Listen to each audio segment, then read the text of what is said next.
You guys enjoyed the segment of practice. You guys were in there, and it's on, right? 2020 Ducks, first impression. The physicality of our football team was always going to be a point of emphasis. Showed their conditioning showed up. We look faster. Certainly on defense, we look like a veteran defense in the way that we run around, the way we get our communication established and whatnot. Offensively, these guys have really taken to a new system very quickly and saw a lot of really good things day one. So that being said, ready to go over whatever questions you have. When you lose four starters along the offensive line and you're coming into a spring like this, who's kind of setting the tone, like you said, like with the physical play with this new group? And well, until you get in pads, it's hard to tell that. But in terms of just by the way they carry themselves and the sense of urgency they play with, is always going to give you a pretty good indication of who's ready. Offensive line play can't be a world of hesitation. You got to go up there with a lot of confidence. Know what you're doing, know what the defense is doing, and then understand hat placement, hand position, right? Coming out with a foot back and playing good football. So stuff like that only comes with repetition, but also comes with knowing exactly what you're doing. And there's some guys that have waited their turn, and there's some young, talented guys that now they're going to be put in a situation where they're going to have an opportunity. So we're going to let those guys play hard against a veteran defense and see how it shakes out. Tassi was a guy who was working with the second team a little in bowl practices. Saw him out there today with the first team, and Alex at center. What have you say? Sam Tassi. Yes. What has he done to where he was a guy who was way down, a year ago, and he was way down. And all that. Now he's way up. He had an injury in the bowl game last year, and took an entire 6-7 months to get back on track. He was about 282 pounds. Strength numbers were very low, and he just took an entire year to get his body, make it different, weighing 300 plus pounds. His power clean numbers, bench numbers, squat numbers have really exploded. It's really changed his entire just demeanor towards the game of football, and it's going to be rewarded with an opportunity. So proud of him and what he's done, and looking forward to him in pads. Where does Ryan Walk fit when he does get back? I know he's one of the ill guys. Right Yeah, we had a couple guys sick today. Ryan Walk was going to take snaps with the ones today at center. Him, Alex Forsythe, Jonathan Dennis. We got everybody snapping, right? Because that's although other guys have played inside, not a ton of guys have gotten reps at center. Esther Throckmorton was a guy that would slide in there whenever we had an issue. So we're getting as many guys as possible reps at center. When you played at January 1 and you're back here on March 4th, is it almost a little more carryover than maybe some in the old days where it would have been like a December to an April type thing? Does this almost feel a little bit like continuation of last season? It's just it's the next phase where we look at it. It's football. You have seasons within seasons, and you can't skip any of them. The winter conditioning we got out of it exactly what we wanted to get out of it. I think it showed up today because we wanted them to be in some type of uncomfortable. I mean, it's not super uncomfortable in there, but certainly not as nice as out here. And I feel like from a culture standpoint, yes, we picked up where we left off. I thought from just wanting to get better, staying humble, hungry, and driven, I thought there was another step in the right direction, another step towards elevating the culture. So, I usually, by now, like question 5, I usually kind of lose track and don't answer the question. But what makes them uncomfortable in there? Well, it's just guys are sweating. Yeah. When you turn up the temperature a little bit, and you make sure that they have to keep a high tempo.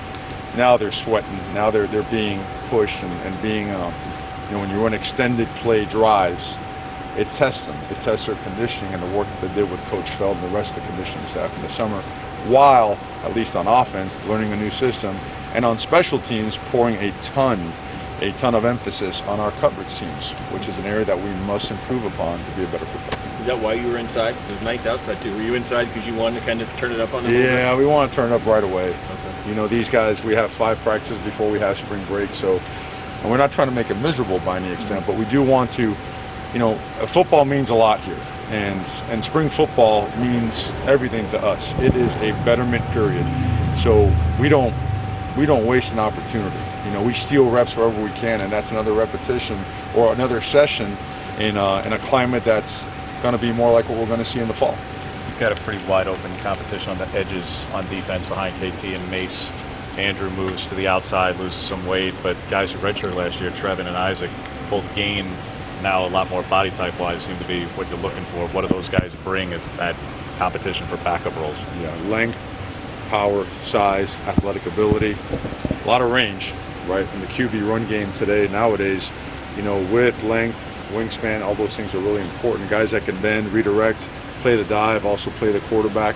Those guys tend to make things a little bit easier on defense. 2nd and 7, 2nd and 8 as opposed to 2nd and 4. And those guys are really smart guys too. High effort guys, high motor guys. We think all those guys are up for a big spring. Let's look at the quarterback 22.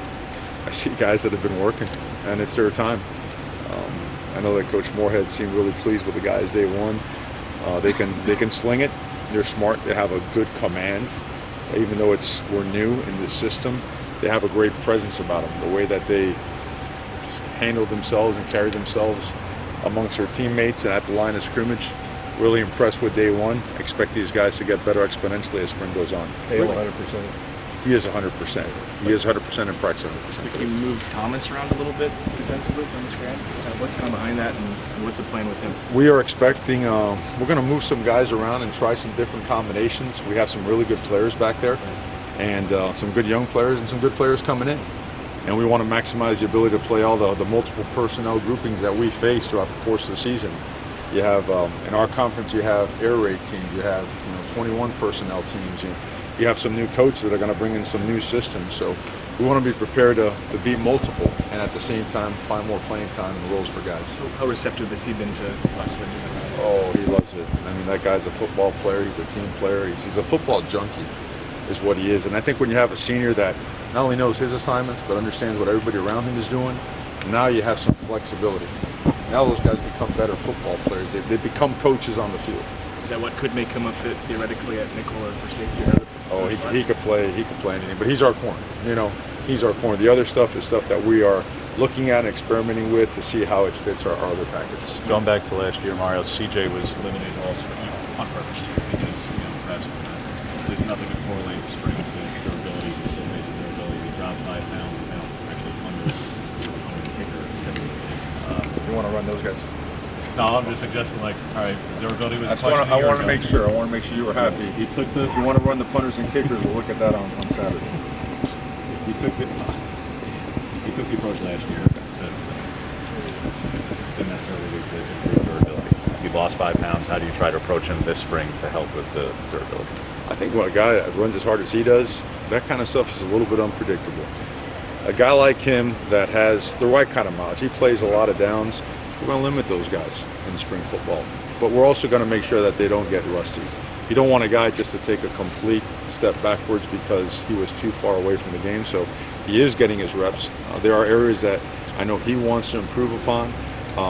And as a backfield, there's some talented guys back there that need some touches as well, need to perfect their craft a little bit more as well. So you'll see a pretty steady rotation. You'll see guys that, aside from CJ, that have a lot of reps to them, a lot of downs to their name. You're going to see those guys held back a little bit, but not in, hey, let's pull this guy away and let the other guys go. Everybody has to play football. Around here, again, football, we're going to play football around here in spring. Were some of the weight adjustments at running back where Travis gets over 200 and then Sean drops 14 pounds, did that speak more to Travis trying to be a better blocker and take on bigger guys, Sean be more of an outside edge guy? I think Travis naturally has gained some weight. This is the end of his second year, right? So he's a true sophomore. At a lot of programs, guys like him will be a redshirt freshman. So their bodies are now just trying to adapt, right, to adjust. We have a heck of a training table. We ought to go in there now. That buffet will put 10 on you real quick, okay? And he's put the right kind of 10 pounds on. We think his power has increased. And if you watch Travis run, he's really elusive. He also breaks a lot of tackles, okay? So that's going to benefit him. Sean is a very dynamic player, and the key with him was getting him in great shape. He needed to be in a great physical condition. Part of it was getting his body fat down, improving his body composition. He's done that. He looked really good today. He looked good during this winter conditioning program. So we think he'll have a great spring. You guys are known for your extensive interview process, but in the month since Moorhead came on to today, have you seen anything that surprised you that maybe just didn't come up in that process? Like a little bit more specific on that. I mean, just what's this month been like since Moorhead's been able to come in, and now that you guys are able to work on the field together? I got you. No, it's been awesome. I mean, that guy, he's as good of a coach as you'll find. I mean, I think we've been fortunate to really hit home runs with our coordinators and our co-coordinators. I mean, we feel that we have a power team. I mean, these guys are all about betterment as well. These guys are constantly in search of the next best way to get better. and they go way out of their way not only to help their position group or their position players, they cross over even on different sides of the ball to impact people. So I think getting to know Coach Moorhead, diving into his system, all of us getting together, professional developing amongst each other, and then just getting to know each other and being around each other has been really neat. But the interview process, yeah, it's a grind. For your staff, just how much extra work has that been? Because with Marcus, you guys have been with him for three plus years or whatever it is. Just getting everybody on the same page there. It's always going to be work. We talked about that with the players today. I mean, at this time last year, Coach Avalos got here with, I think, 5 days before spring ball. We actually moved it back a couple days, and heads were spinning now. I'm talking about coaches' heads were spinning, not so much the players. So to have him here that much earlier, that's been a monstrous help. But then you watch the way that the defense just steadily just kept finding ways to find windows, within your hourly or your weekly hourly limit to teach, to find ways to get better. And then a year later, I mean, we went from, I don't know what it was, but a significant jump in the way that we play football on defense. It's not even close, 2018 to 2019. So we think we'll have similar results with the offense and with Coach Moore. Where do you see the next kind of elevation in Kayvon's game? Kayvon, I think that, I don't know if you saw him coming out, he's a different body type already. Last year was in the 30s. I mean, he's hit 50s and plus over there. He takes a lot of pride in what he does. And I'm talking about not just playing the game, not just getting sacks, but technique, using his hands, playing the run, knocking back tight ends, knocking back tackles, getting the signals from the sideline, passing down calls, making adjustments, your tells and your tips. I mean, the guy's hungry to be an elite football player, and he's going to do everything he can to get there. And I think we're going to see that in the spring. I think it starts with playing, the big bodies, now that he has become a big body as well. You mentioned that there's 5 practices before spring break. I guess the next 4, bigger picture-wise, what's just on the agenda of things you want to maybe check off?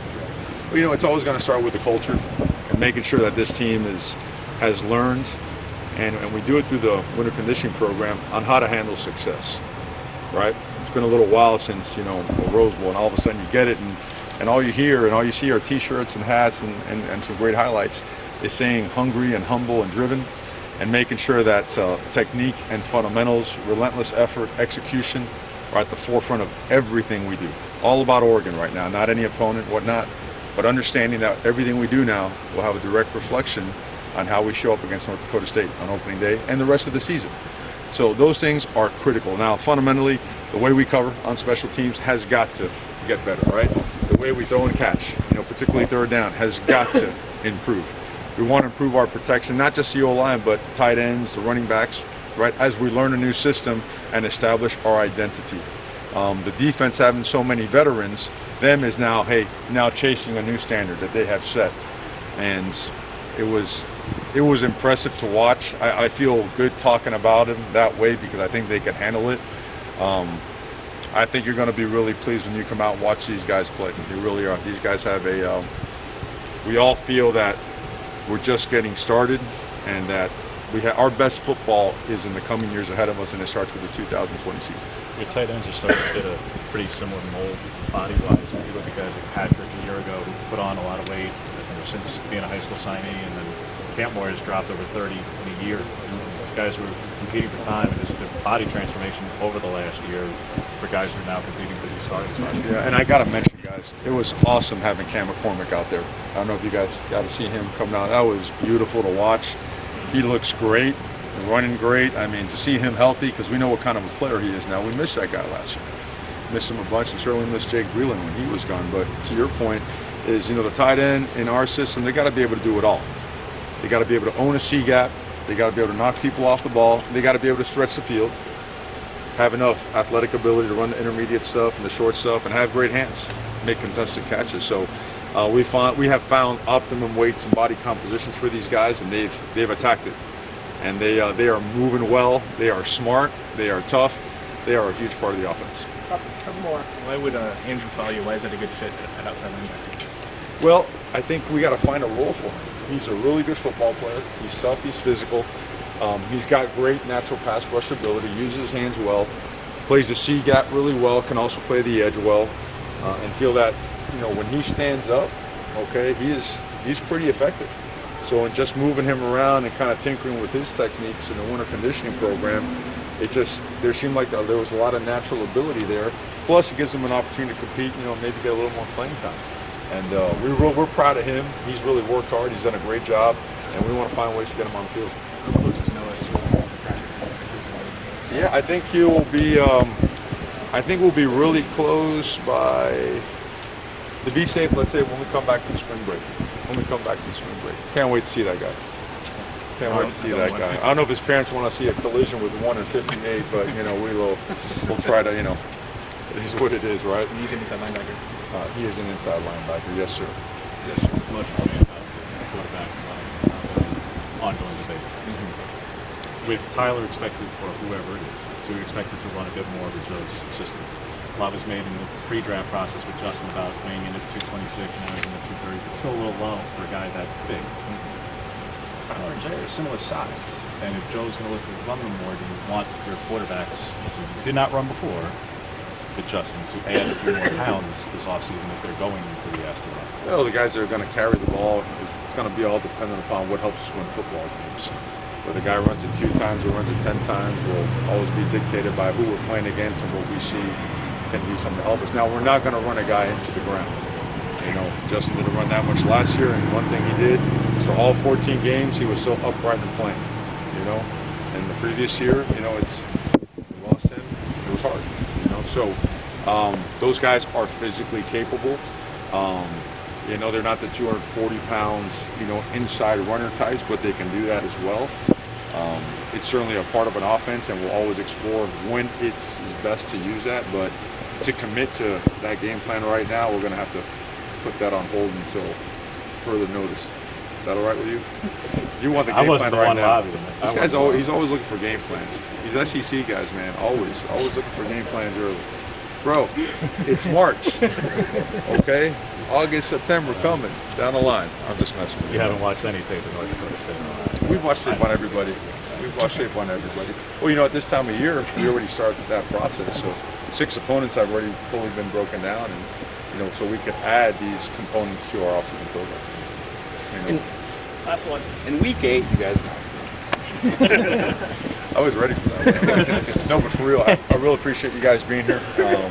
I hope you're getting what you need to and watching the guys as they run around. I know we got some media time with those guys coming up, but it's going to be a great spring, guys. Appreciate you being here.